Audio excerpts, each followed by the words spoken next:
This is Tim with the University of Vinyl. Thank you for tuning in today. If you're new to the channel, I encourage you to please check out the archives, the playlist, explore a bit. And if you like what I'm doing, I would really appreciate liking the video, subscribing, hitting the alarm bell. All of those things will help my channel grow, and thank you very much in advance.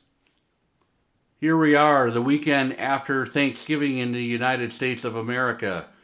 Yesterday was a monumental day in my life because the University of Michigan defeated Ohio State for the first time in 8 years. And if you can't tell, I'm pretty happy about the outcome.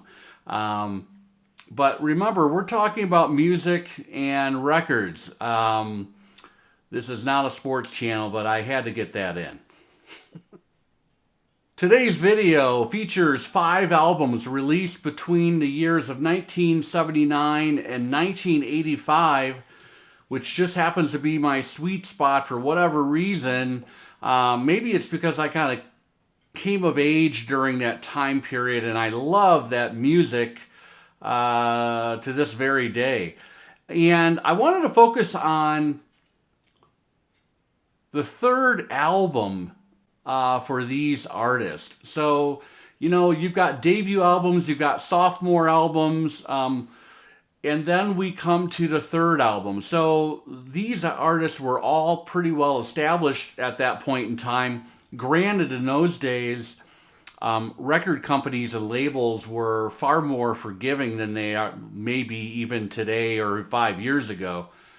So artists were given a lot of rope and a lot of leeway to basically create and develop and hone their chops. So typically by the third album, we're seeing what could be the peak of their powers. And all of these albums that I'm going to feature today, they have fantastic attributes to them that I'm going to try and highlight. So stay tuned for Third Time's the Charm.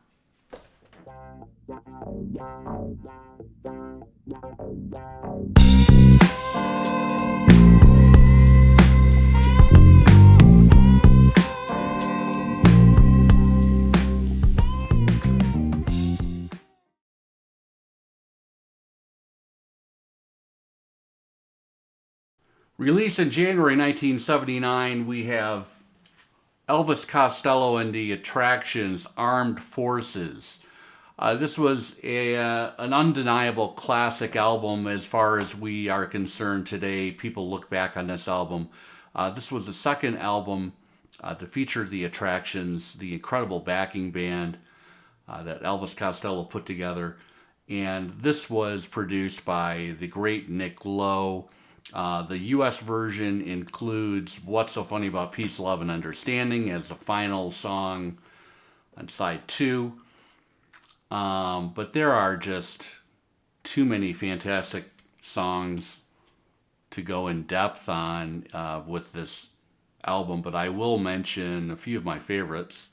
Side 1, Accidents Will Happen, the lead-off track on this album. What a great song to start this album with. And I love the tension that we have in Green Shirt.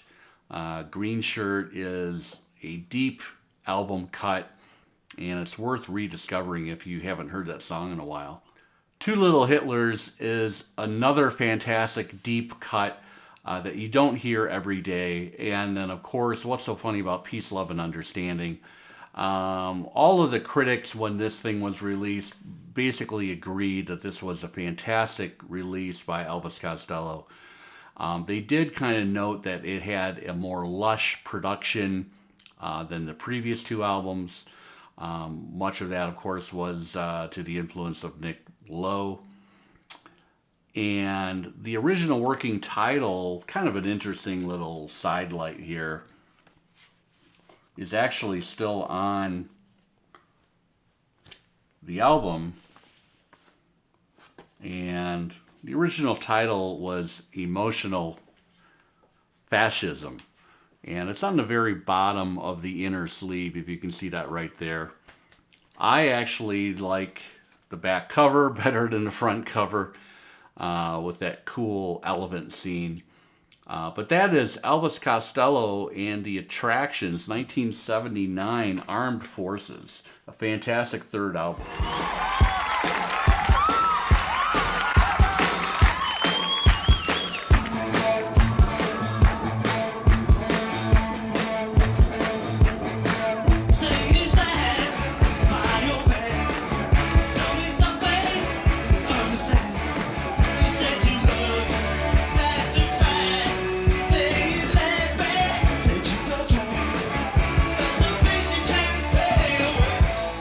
Released in December 1979 in the UK was London Calling by The Clash. This is just one of the greatest rock and roll albums ever released. This is a double album, of course, and the breadth of material and influences and styles is just breathtaking on this album. First of all, we have straight ahead, exhilarating rock and roll from 1979. Clamp Down, Train in Vain. Of course, Train in Vain is kind of it was a buried track. This album sleeve and cover had already been in production, and Mick Jones came up with that song as an afterthought. I think it was originally supposed to be released on some kind of a special EP or something, and they decided to add it on to the album at the last minute. So the original releases of the album, it's a buried track. It's not even mentioned in the credits. But Train in Vain, what a fantastic song. We've got Rudy Can't Fail with its ska beats, and Guns of Brixton with its decidedly reggae tilt. So there are two different styles presented right front and center on this album as well. Jimmy Jazz, being a little obvious, has got a nice jazz inflection to it. Rockabilly represented by Brand New Cadillac.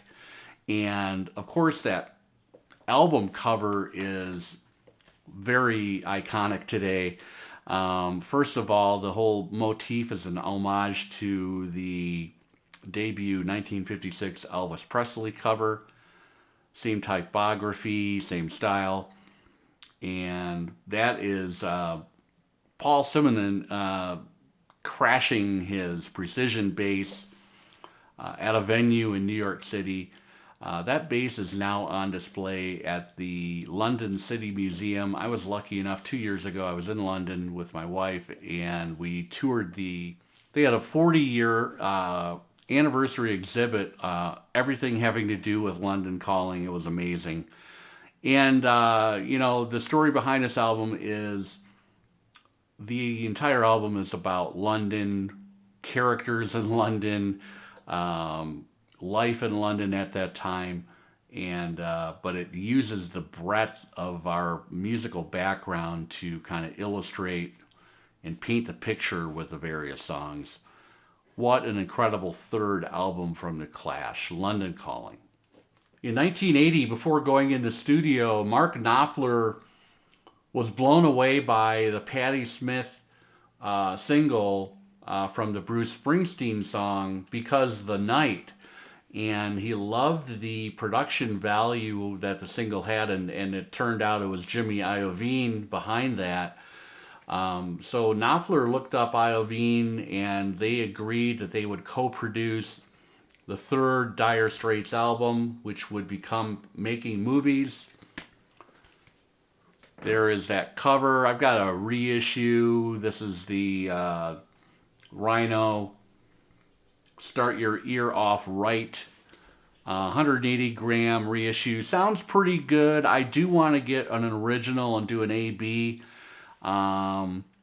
This was a bit of a dirty, brand new record when I got it. Skips and pops, but after cleaning it thoroughly, it sounds fantastic. But I do want to get a clean original and do a little testing, see what I think is better. This album is interesting because this is the album that Mark and David Knopfler basically couldn't get along any longer. David Knopfler had laid down all of his rhythm guitar parts for this album, and he left midway through production of the album. So Mark Knopfler, basically wiped everything that David had done, re-recorded those songs and those parts, and that was it with David Knopfler. So Dire Straits, for a short period of time, were down to a trio. There's Mark Knopfler, of course, Mark Ilsley on bass, Pick Withers was still there on drums, and Jimmy Iovine brought in Roy Bittan from the E Street Band. So he has a lot of distinctive keyboard work on this album. And this is just a fantastic group of songs. The standout for me is a huge rave up song. Of course, it's solid rock. But, interestingly enough, Making Movies, the title track was actually left off the album. Didn't make the final cut. But, Tunnel of Love, Romeo and Juliet, I Love Skate Away, Espresso Love, solid rock. Les Boys is a little bit dated, but that is the fantastic third album from Dire Straits.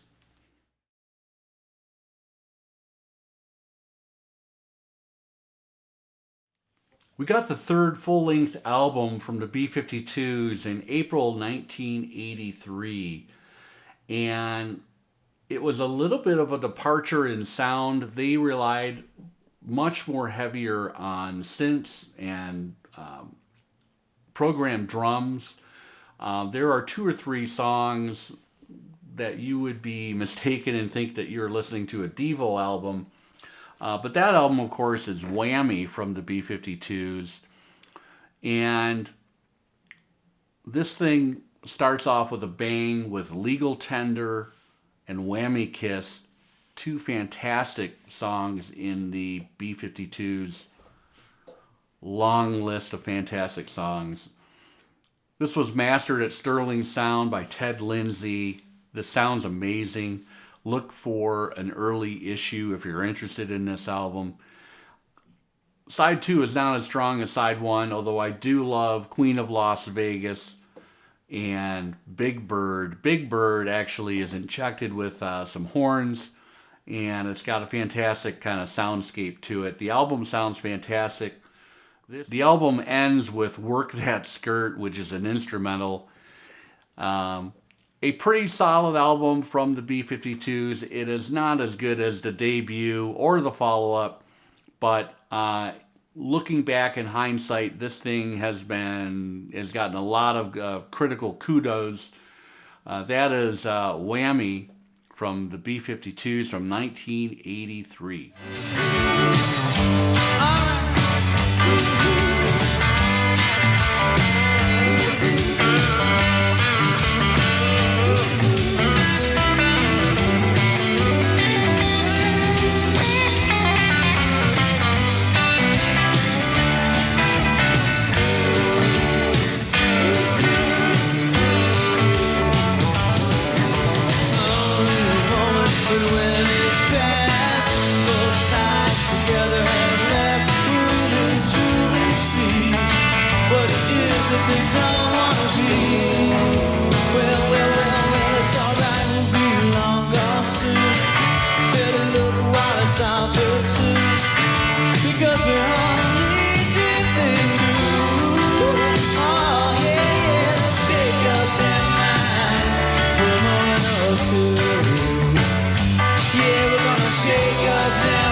1985, Marshall Crenshaw was ready to kind of do a change up on his approach to his work. And for his third album, he had changed producers and decided to work with T-Bone Burnett. Burnett had an influence in picking a few of the songs that Marshall had on the Downtown album from 1985. This is a fantastic album mastered at Sterling Sound by Greg Kelby. And Kelby, of course, also mastered the debut album. And that debut album came in 1982. So here we were 3 years down the road with Marshall Crenshaw.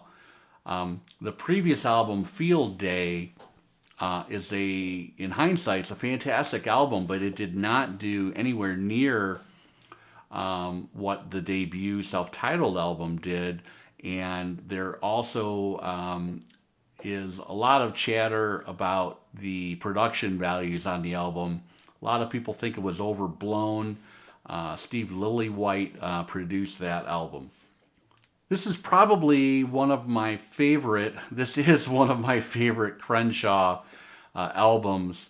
And again, he fleshed out his sound. So instead of the straight up kind of power trio, power pop that we had with that debut and into Field Day, we've got some blues elements, we've got some country elements, we've got roots rock, all kind of featured on a fantastic set of songs. Everything from Little Wild One to Blues is King to Yvonne. This is definitely worth discovering if you have not heard this before. It's easy to find in the used racks. It sounds fantastic. That is Downtown, the third album from Marshall Crenshaw.